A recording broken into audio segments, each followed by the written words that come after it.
Summer 1943, Camp Crossville, Tennessee. The brown liquid fizzing in the bottle mesmerized the German soldier who had never seen anything like it. After 2 years fighting in North Africa, subsisting on hard biscuits and ersatz coffee, this sweet, carbonated drink called Coca-Cola represented impossibility made real.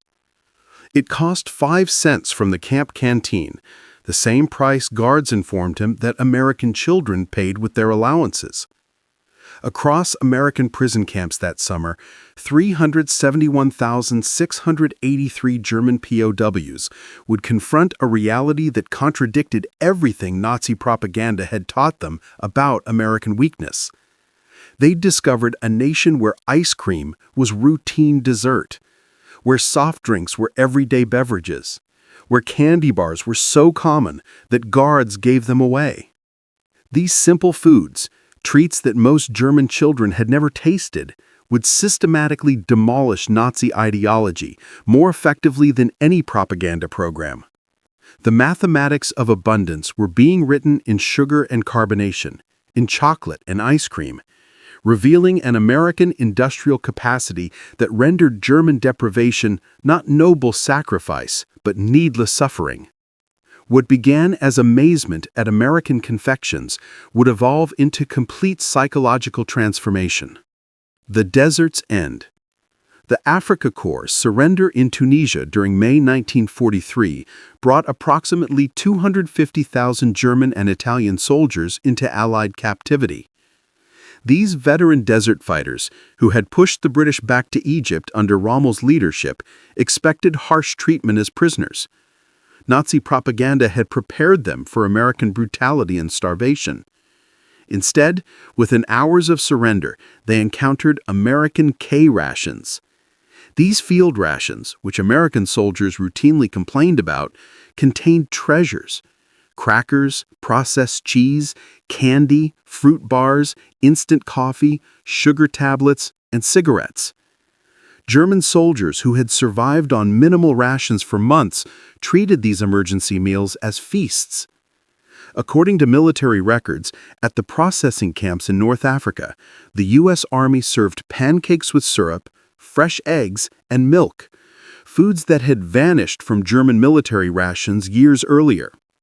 The systematic feeding of enemies with superior food began immediately, though its psychological impact would only be understood later. A German officer later testified to the International Red Cross. "We expected to be starved as prisoners. Instead, the Americans fed us better than our own army had." This confusion about American resources began our education. The Liberty ships carrying POWs across the Atlantic in summer 1943 provided intensive education in American abundance.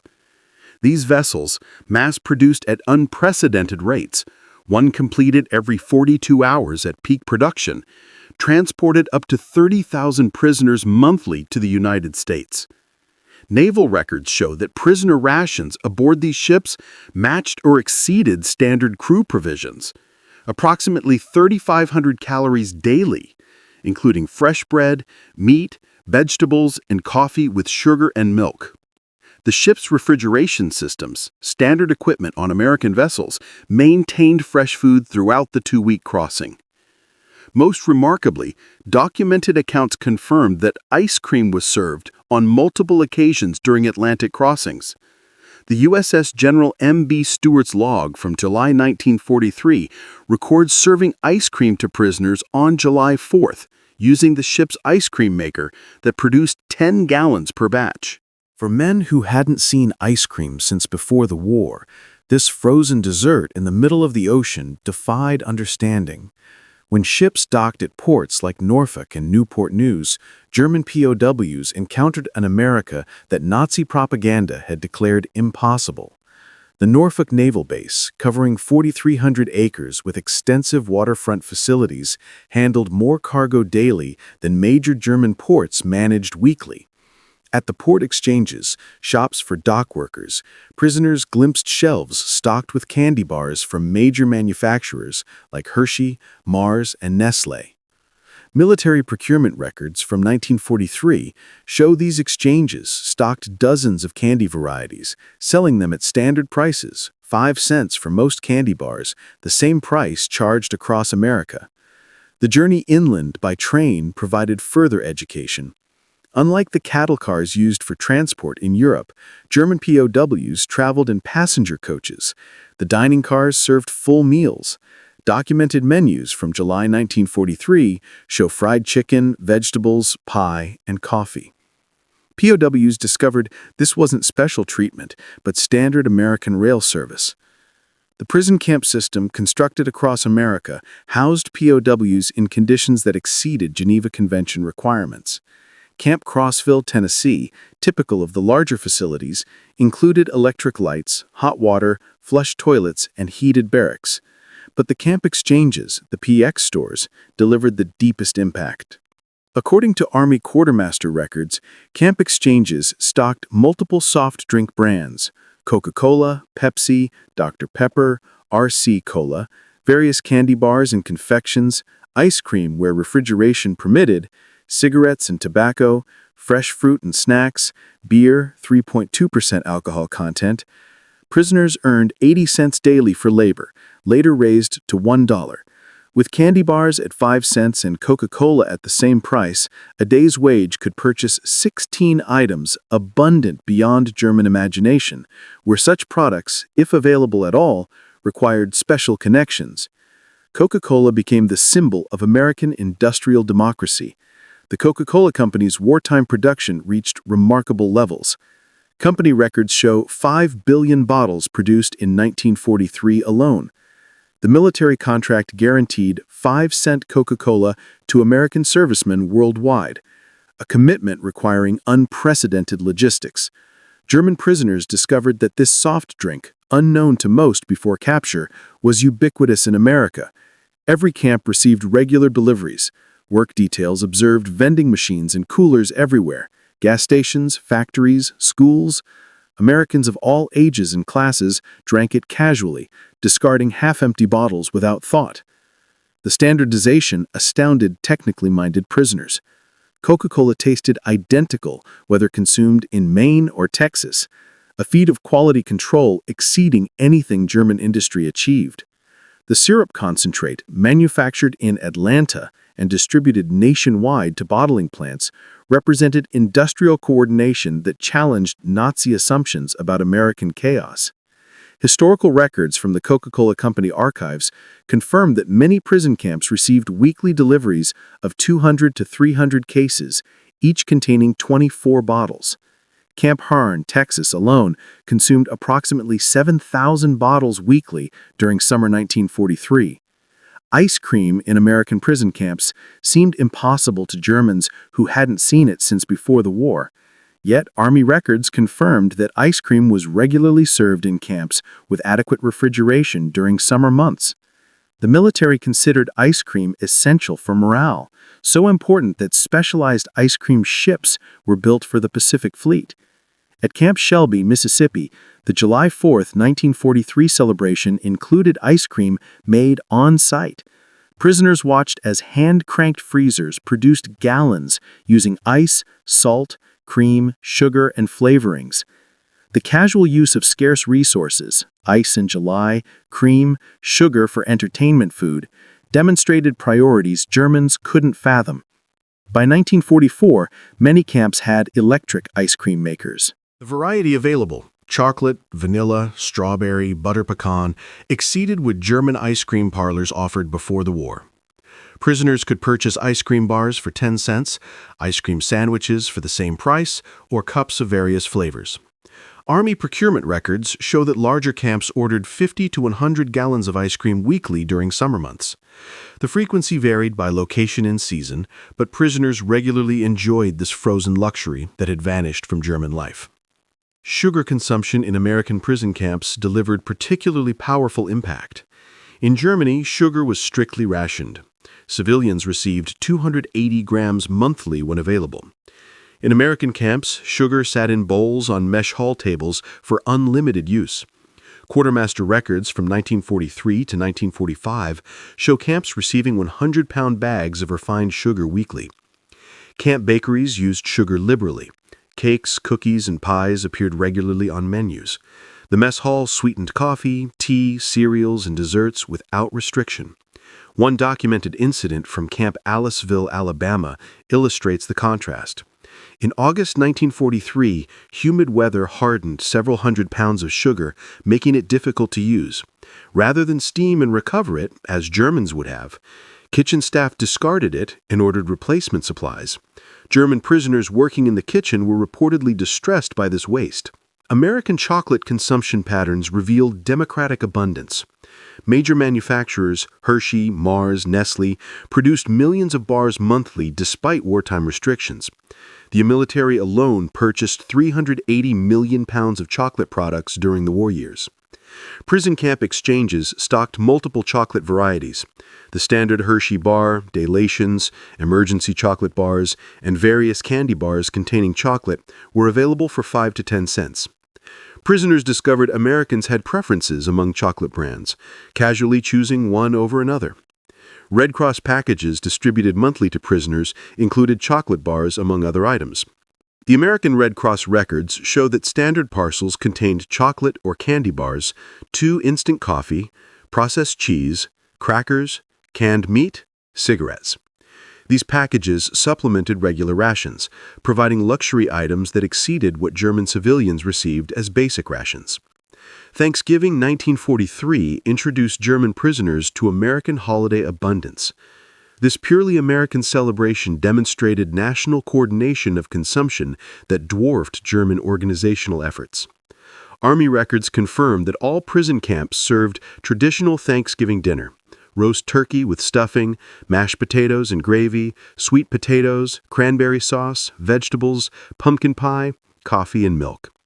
The logistics required providing turkey dinners to 425,000 PWs, millions of American servicemen worldwide, showcased organizational capacity. The fact that German prisoners received the same meal as American soldiers emphasized equality of treatment that contradicted Nazi racial hierarchy. Christmas 1943 brought unexpected generosity from American civilians. Church groups, civic organizations, and individuals sent packages to German PWs. The American Friends Service Committee alone distributed 50,000 Christmas packages to enemy prisoners. These packages typically contained homemade cookies, candy, toiletries, games and books, cigarettes, writing materials. Local communities near camps often provided additional support. In Tonkawa, Oklahoma, townspeople delivered homemade treats to German prisoners at Camp Tonkawa. In Hearne, Texas, church groups brought Christmas cookies and candy to Camp Hearne. This civilian kindness toward enemies challenged Nazi ideology fundamentally. Americans who had family members fighting against Germany nevertheless showed charity to German prisoners, demonstrating strength through mercy rather than vengeance. As labor shortages intensified, German POWs worked increasingly outside camps, witnessing American food production firsthand. By 1944, approximately 100,000 prisoners worked in agriculture and food processing, gaining intimate knowledge of American abundance. In Michigan orchards, prisoners picked cherries destined for maraschino production, those bright garnishes topping ice cream sundaes. The volume staggered them. Single orchards producing tons of fruit for decorative purposes. At canneries, prisoners observed quality control that rejected perfectly edible food for minor imperfections. Del Monte records from 1944 showed that approximately 15% of fruit was rejected for canning due to size irregularities or minor blemishes, typically diverted to animal feed. Sugar beet processing in Colorado and Nebraska revealed agricultural mechanization beyond German achievement. Single farms produced more sugar beets than entire German regions.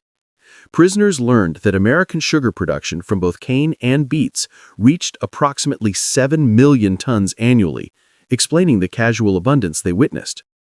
German prisoners working near schools witnessed early versions of organized school lunch programs. Children received hot lunches, including milk, protein, and vegetables. The National School Lunch Act would formalize this in 1946, but precedent programs operated during the war. The milk program particularly impressed German observers. Many schools provided fresh milk to children daily. The logistics of daily delivery to thousands of schools demonstrated organizational capacity that Germany couldn't achieve for military supplies. Some school cafeterias offered ice cream for additional purchase. The concept of children buying frozen desserts at school, while German children faced food shortages, created profound impact among prisoner observers. When minimum security prisoners ate at American diners under guard, they encountered democratic abundance. These small restaurants offered menus that would have graced elite German establishments, available to anyone with modest funds. Documented prices from 1944 show hamburger $25, Coca-Cola $5, pie slice 15 cents, ice cream sundae $25, full dinner special $65 to $75. The equality of service, anyone could order anything, contradicted German social stratification. A factory worker and bank president ate identical meals at adjacent counter stools, served by the same waitress for the same price. As prisoners gained access to American publications, they discovered production statistics that dwarfed German efforts.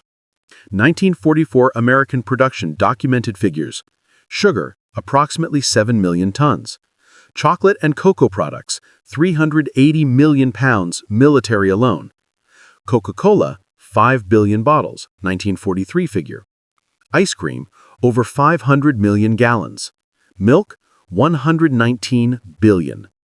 German production, same period: sugar, heavily rationed, primarily from beets; chocolate, military priority only; soft drinks, minimal production; ice cream, virtually non-existent; milk, severely rationed. These numbers, published openly in American media, demonstrated that America's wartime production exceeded Germany's peacetime peaks. By late 1944, German POWs were sending food packages to Germany rather than receiving them. Using camp wages, prisoners purchased American products to mail home: chocolate bars, instant coffee, canned goods. International Red Cross records confirmed this reversal. German prisoners in America sent approximately 11 million parcels to Germany during their captivity, most containing food items. The impact on German families receiving American abundance from imprisoned relatives while they faced starvation and freedom profoundly undermined Nazi ideology. American rationing implemented during the war revealed the gulf between societies. Americans complained about sugar rationing of 2 pounds monthly per person, more than triple the German allowance when available. American meat rationing at 28 pounds weekly per person exceeded what Germans received monthly. Even rationed, Americans maintained consumption levels Germans considered impossible luxury.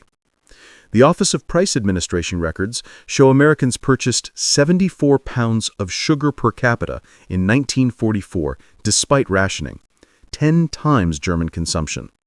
Beyond Coca-Cola, prisoners discovered America's soft drink industry.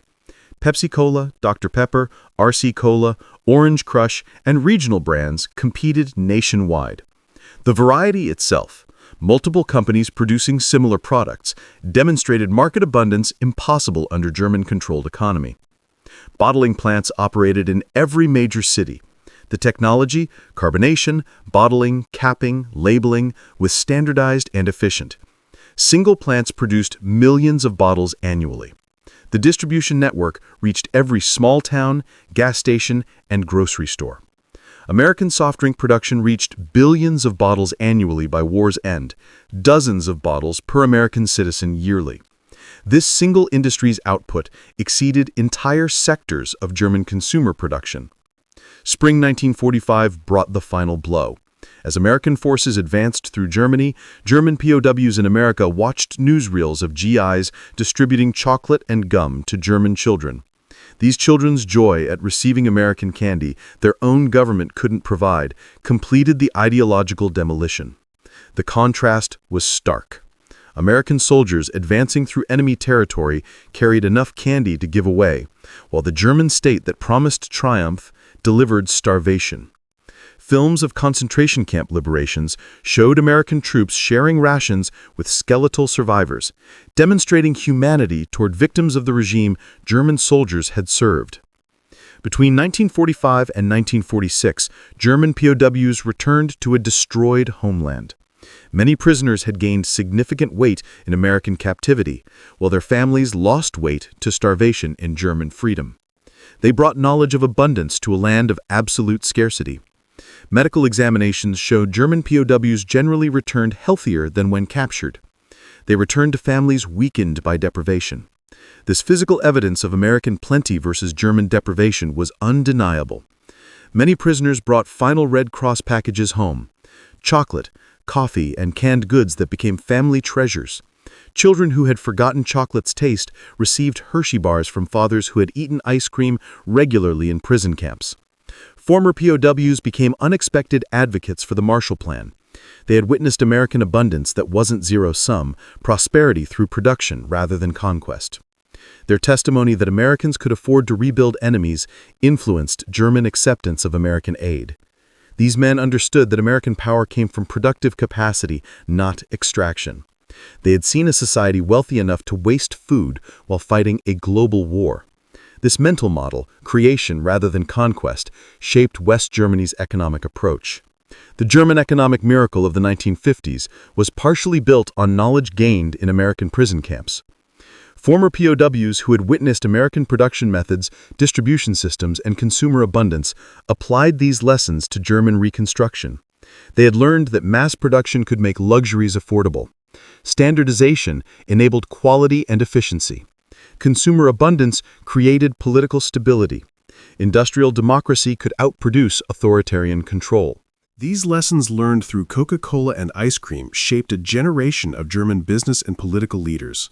The transformation of German POWs through American food abundance is documented in military quartermaster records, international Red Cross reports, corporate production records, particularly Coca-Cola archives, POW correspondence censored but preserved, post-war interviews and memoirs, academic studies, particularly Arnold Kramer's extensive research. Arnold Kramer, the leading historian of German POWs in America, concluded that food abundance was central to ideological transformation. His research confirmed that casual American plenty accomplished what formal re-education programs couldn't: complete demolition of Nazi superiority myths. The statistical summary. The numbers tell an irrefutable story.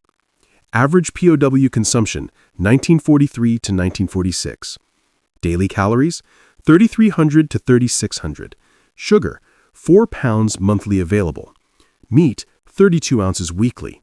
Milk, 1 quart daily available. Ice cream, served regularly during summer. Soft drinks, unlimited at 5 cents each.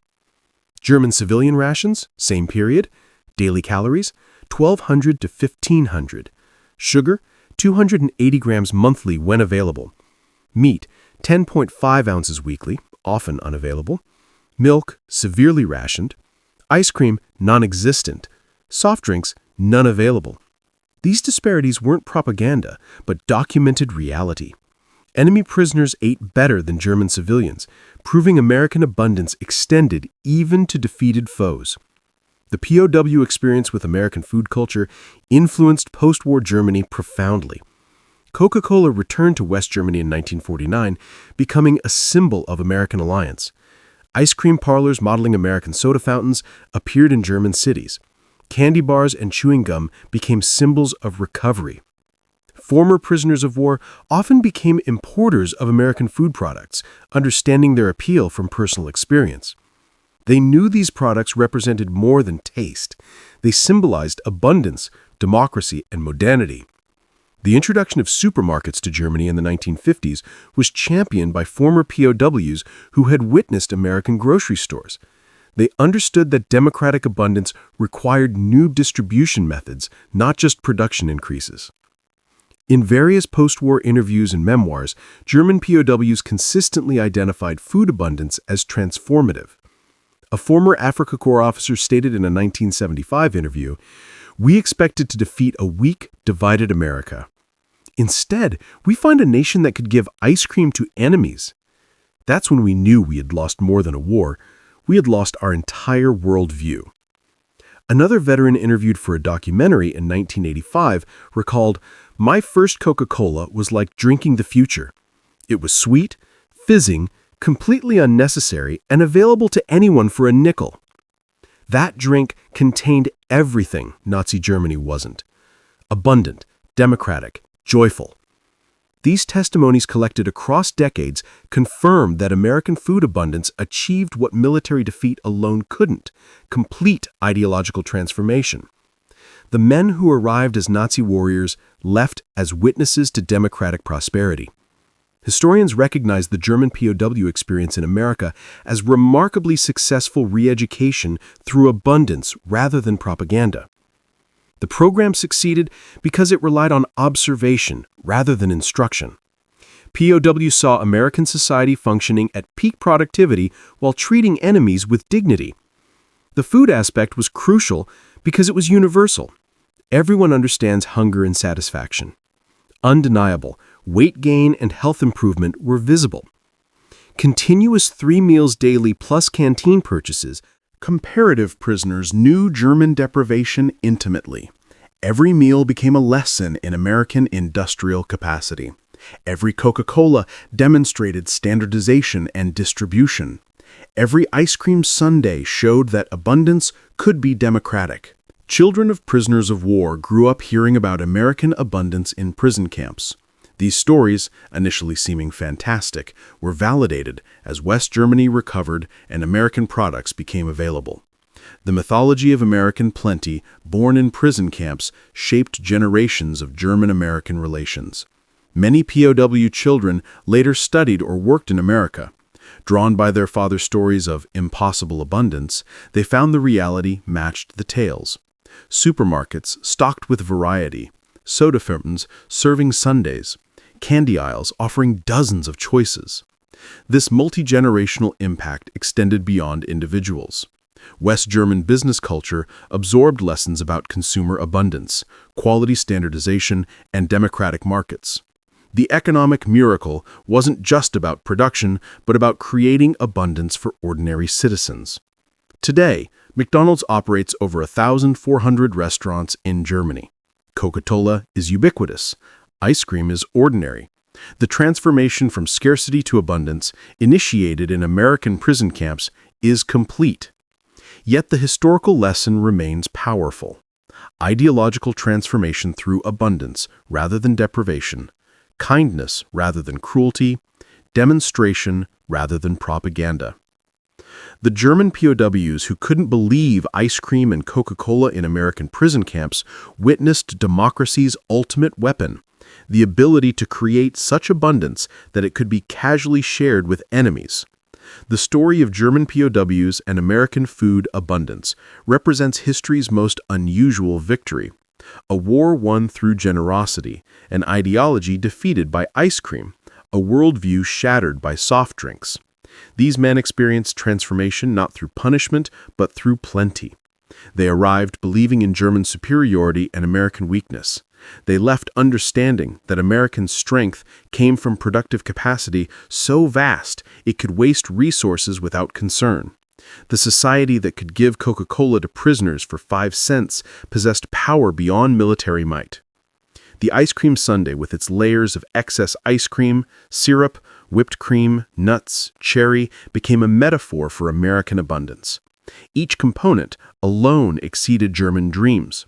Combined, they represented impossible luxury made routine.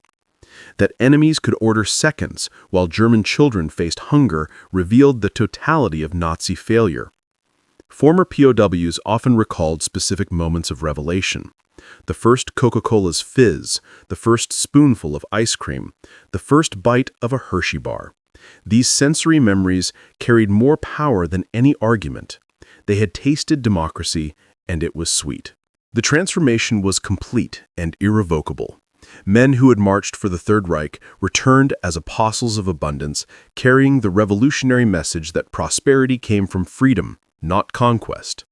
They had learned that America's secret weapon wasn't military might, but the ability to give ice cream to enemies. In the end, the bottles of Coca-Cola and dishes of ice cream served in American prison camps achieved what armies could only attempt: the complete transformation of enemy hearts and minds.